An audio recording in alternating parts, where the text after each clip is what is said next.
The Boy in the Jungle, retold with a creepy horror narration style, like something you'd hear around a campfire or in a haunted podcast episode.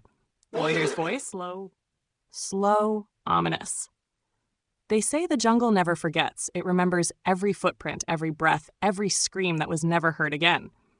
This story is about a boy who vanished into the green lungs of the earth and became something else.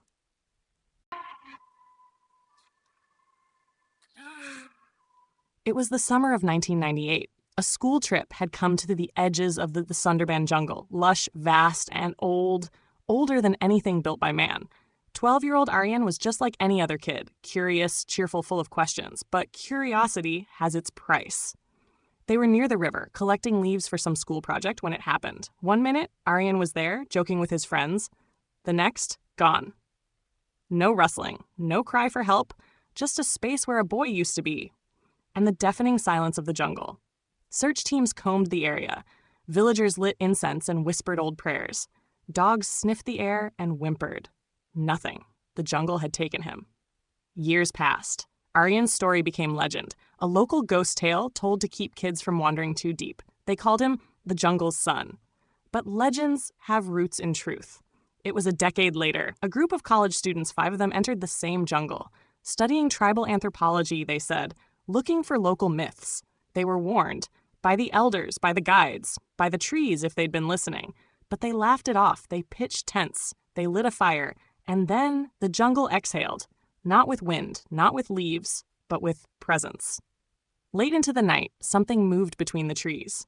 They saw him, a boy, barefoot, dirt-covered, clothes shredded by time. Eyes glowing faintly green like fungus on bark. He didn't speak. He didn't need to. They felt it, an ancient wrong, a warning. One of the students, Priya, stepped closer. "Are you lost?" she asked. The boy tilted his head, smiled. "I was," he whispered. "Now I guard."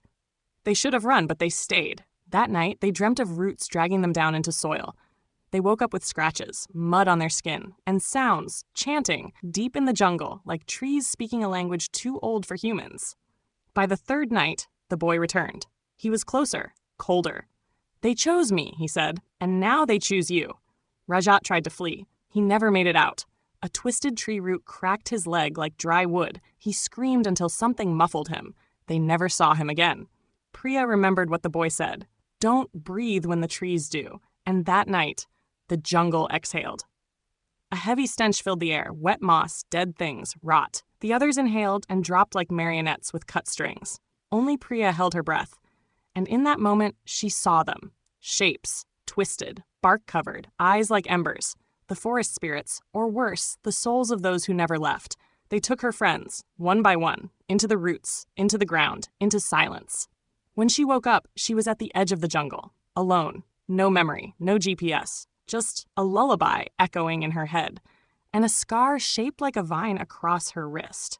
She never returned, but others did, and sometimes they don't come back. So if you ever find yourself deep in the jungle and you hear humming or see a boy with glowing eyes, hold your breath, don't run, and pray the jungle doesn't choose you next. Narration fades with rustling leaves and distant humming.